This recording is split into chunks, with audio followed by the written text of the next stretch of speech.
Hi there. Today I wanted to talk a little bit about my Damier Ebene or Damier Ebene, however you pronounce it, collection. This is my favorite print by Louis Vuitton, and I happen to own a couple pieces.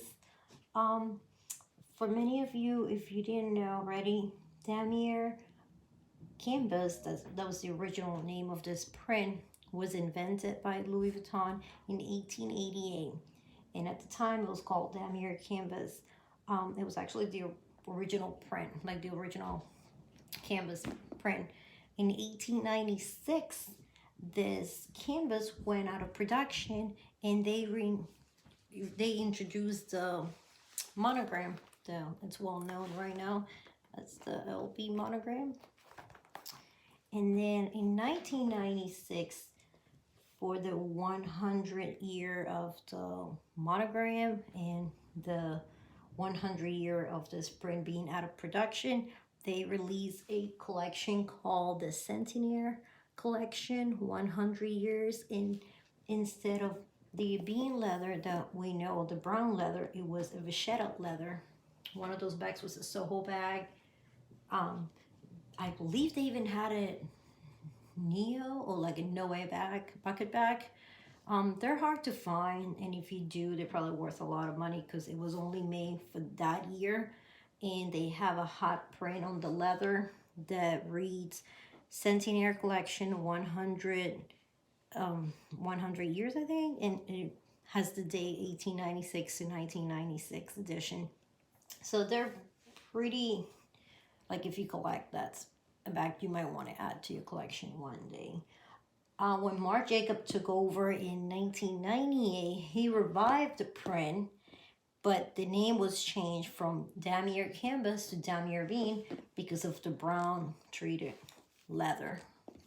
So thanks to Marc Jacob, we can now have all these beautiful bags in our collection, and they're so carefree, unlike before that they have vachetta. You don't have to worry about if it gets wet. They're easy to take care of. One thing about this canvas that many people don't know, it's actually a black canvas, and then the little brown and light brown you see, that just, I don't know how they do it, but that's color on top of the black canvas. And then it reads Louis Vuitton, Paris. So if you own a small leather good, you would notice after a while the canvas starts to fade if it's been worn for a while, and it gets darker like black. And that's because it's an actual black canvas. And that did happen to me with a 4 key ring holder I had. I bought it previously loved by someone else, and I wore that a lot. And then I started noticing corner wears and some of the checkers were kind of like fading out. So I decided to sell it to Fashion File, and I actually got back a little bit more than what I paid for. So I was happy with that. If I ever add it back into my collection, I'd probably just buy a brand new. I don't worry about my bags turning like that because I do take care of them. It's just that little keep pouch, I wasn't taking care of it, and it was already like almost 15 years old. So this is by Speedy 35. This was actually my second print. My second bag by this print, but my first one was the Never Full. I did have it in a GM like 10 years ago, and it didn't come with the pouch, but that's not longer in my collection. This one comes with the pouch, and I bought this last year. Actually, before the bags, I had this little small leather goods here. I bought this 2 years ago. So first it was this, and I use this more as a little pouch, not a cosmetic bag. So sometimes I used to put my car holder, my keys, and this is all I would take with me to the gym or my job. This one's made in France. I love the red interior, and I think that's why I love this print so much.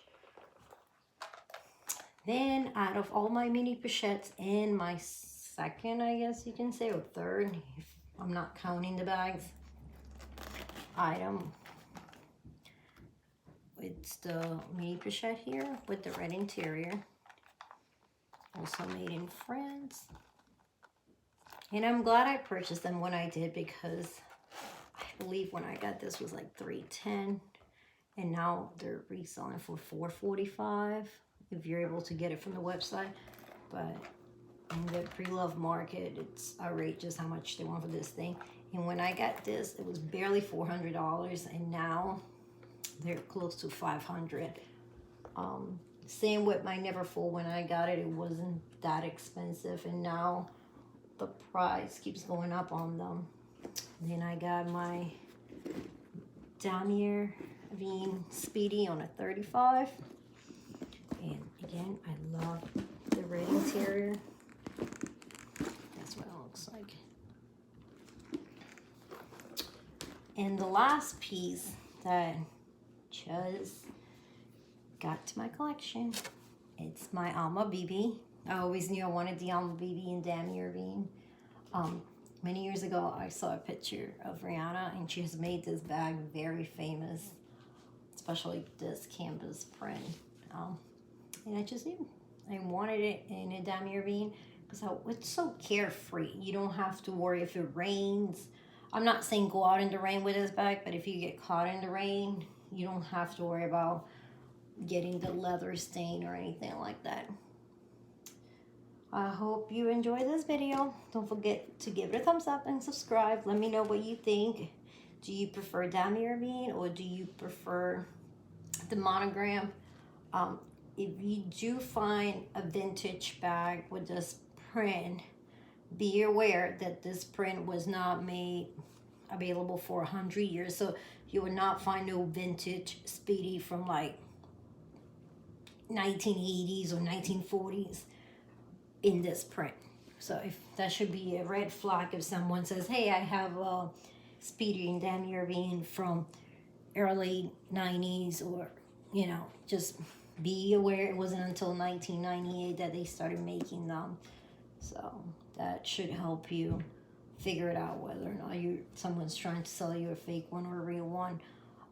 Another thing about this, if you see pictures online of the golden era, all those celebrities, like Audrey Hepburn with a lot of Louis, they always had the monogram print. They never had this print.